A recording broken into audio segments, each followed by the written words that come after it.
So I think being blessed, booked, and busy is understanding, one, there's a deeper calling for my life. Two, it is creating opportunities even within that. And then three is creating opportunities for others. I think you've said previously that we need to have multiple hustles Yes. in this industry. Can we talk about that? Absolutely. I know you've done a lot of different things. And how do you stay blessed, booked, and busy while you're doing it? You're balancing all these things. Yeah, I believe that hustling is very important. And what I mean by that is attracting opportunities to myself. And so I do that through everything that I've mentioned about freelancing. So when I'm freelancing or I'm an independent contractor, I am seeking the next opportunity, but I'm also thinking, what's a way that I can expand the opportunity that I already have? So for example, I just finished a show called Gospel Live, presented by Henry Louis Gates Jr., which is my favorite show that I've ever produced to date. I was the showrunner and executive producer for that show. And so when I was done with that show, I really felt a calling to create a promotional wing for it. So I basically created a 4-city promotional tour to support the show. And that gave me the opportunity to not only bring more viewers to PBS, but it gave me an opportunity to do a case study to see what kind of programming audiences need. I say all that to say that that was not a part of my title. When I was hired to do the show and, show run the show, they didn't ask me to do a PR leg, but it was something that I really felt called to, but also it was an opportunity for me to try something new. The industry is going through a big transition. And I said, well, let me kind of see, I want to bring audiences, but I also want to just see what do audiences really want. And so for me, being blessed, booked, and busy is understanding that calling. You don't get that on every show. I don't always feel like, I want to create something else after the show. But I feel like I was so moved by the project and by the subject matter, the experience that I had, that I said, well, if I can create this opportunity to expand, then I absolutely will. So I think being blessed, booked, and busy is understanding, one, there's a deeper calling for my life.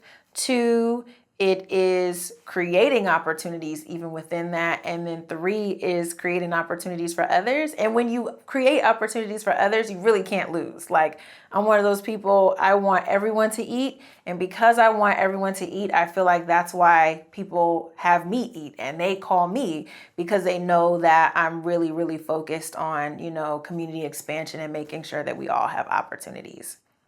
You talked about a show you just finished, and you developed sort of a PR 4-city tour for it. I'm wondering if we can talk about how you broached that with the executive producers. Sure. And how it came about. Sure. So I was the executive producer and showrunner for a PBS show by the name of Gospel Live, presented by Henry Louis Gates Jr., and that is, to date, my favorite show of my lifetime. I've been in business now 20 years, and I'm so proud of this particular show. And so when we finished everything, when we finished post-production around December of 2023, I thought, well, how am I going to support getting viewers to PBS Friday night at 9, which was our air date and our air time. And so I thought about it, and I said, I would love to pitch a church tour. So at the time, those ideas were sort of floating. I talked to my publicist about it and said, I wonder if we can pitch something. And so ultimately I went to our parent production company and I said to them, do you mind if I contribute to the publicity and the PR for this? And I submitted the tour. Didn't really think anything of it, because in previous situations, your production companies may not want to hear from you in that way because they already have a PR department and you don't want to step on people's toes and things like that. And so I want to say fast forward about 5 weeks, I was at an event and one of the PBS executives came up to me and said, were you the one that pitched a tour? And I was so shocked, because typically when you present, and it's no shade on our industry, but when you present something that's outside of your lane, it doesn't always make it to the top. But this made it to the executives. And I said, oh my gosh, yes, I pitched a church tour to the production company. And they asked me, could we have a conversation? We had a conversation. And they explained it was at the end of the year and they just didn't have the budget for it, but they loved the idea. Went back to the production company. They loved the idea, but didn't necessarily have the resources at the time. It's the end of the year. Everybody has, all their funds allocated. And it kept me up at night. It kept bothering me. I would wake up like, how can I do this tour? I need to do this tour. I want to get people to PBS. And I was just so inspired by the show. And so I started working on it myself. So I built the infrastructure of the tour.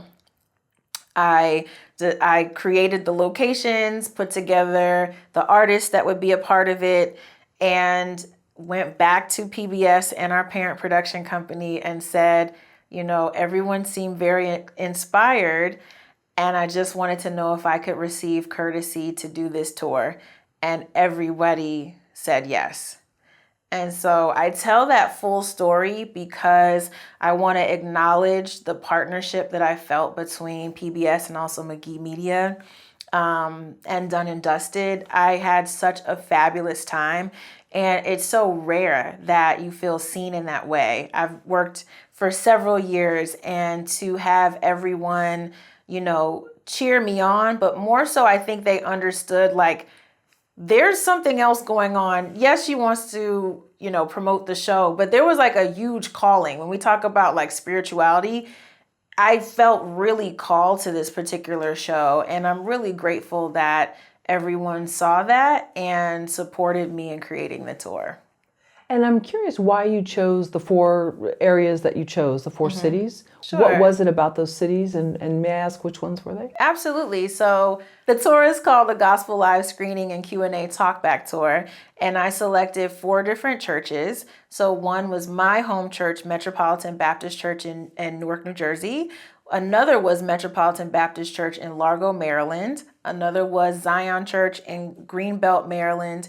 And then another was First Corinthian Baptist Church in Harlem, New York. And I chose those 4 locations really because those were where I had my connections. So Largo, Maryland, that Metropolitan Baptist Church location, they reached out to me actually right around the time we were taping the show. And they said, if there's ever any opportunity to do a screening, we would love to have you. And so I kept that in the back of my mind when I was creating the tour. To be able to go back to my home church that I grew up in was just a dream come true because they had supported my move to LA by donating to me, so I have a whole full circle moment story with them. First Corinthian Baptist Church is my publicist church. And then Zion Church, actually, they had come through because they wanted to sponsor part of the tour. So all of it was very organic. It comes from the relationships and community. When I talk about community building, it really is, this project was like striking while the iron is hot, or everything coming together at one time. It was the first time I was able to go back to different people that I've known for years and say, can you support this mission? And they said yes.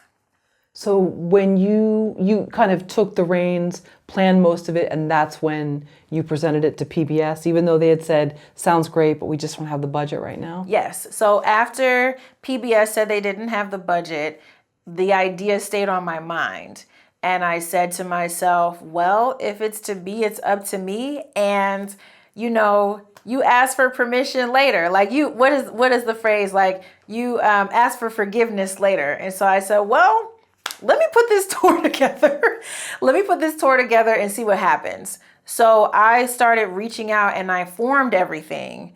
And then I went to PBS and I said, and to McGee Media, and I said, I built this tour because I love this project. I want people to see it. These churches are in support. And, would you allow me to use your logos so that it can be cohesive with the rest of our plans, the rest of our PR plans? And they said, absolutely. What was the actual event itself at the 4 churches? Sure. So Gospel Live, I did a tour called the Gospel Live Screening and Q&A Talkback Tour. And so we included a screening, we included a Q&A talkback with talent that was a part of the show, as well as the behind the scenes crew like myself, our music director, and some of our other key producers for the show. And then we also, for some of them, had gospel performances as well. And what is a talkback? Oh, a Q&A talkback is an opportunity for audiences to ask questions about the experience they just saw. So for example, we watched a snippet of the 4-part documentary series Gospel, which was the show that Gospel Live was promoting. So we had like a whole sort of campaign. So Gospel Live was a musical show, a musical concert special in promotion of a 4-part documentary series. So what we did was we screened a part of Gospel, we screened a part of Gospel Live, and then we had the Q&A talk back where we brought on some of the people that were part of the show, and then audience asked questions, hosts asked questions, and then we had a performance. Very nice. Will there be a part 2? Hopefully. Okay. Yeah, I'm working on putting that. it out there. I'm putting it out yeah, there. Okay. So what I said about creating opportunities, for me, since Gospel Live changed my life, I wanted to create an opportunity for this to continue because I felt like I saw in real time, how Gospel Live was affecting other people. So the tour itself was able to earn 18 million additional impressions. And it also ended up winning an Anthem Award this past November 2024. We won an Anthem Award for Best PR and Earned Media. And I'm so proud of that. I mention that because I think sometimes people may see you doing things and they don't understand why you're doing it. Like, yes, I wanted to bring people to PBS, but I also wanted to show that there's an audience for this type of programming, that people are yearning for it and that they're excited about it, and that there's business, that there's another opportunity that we may not have thought about, that we can extend this beyond the one-time special. And so I really do hope that there's a season 2. I really do hope that there's a part 2 to this. That's what I'm praying for, and hopefully that will happen.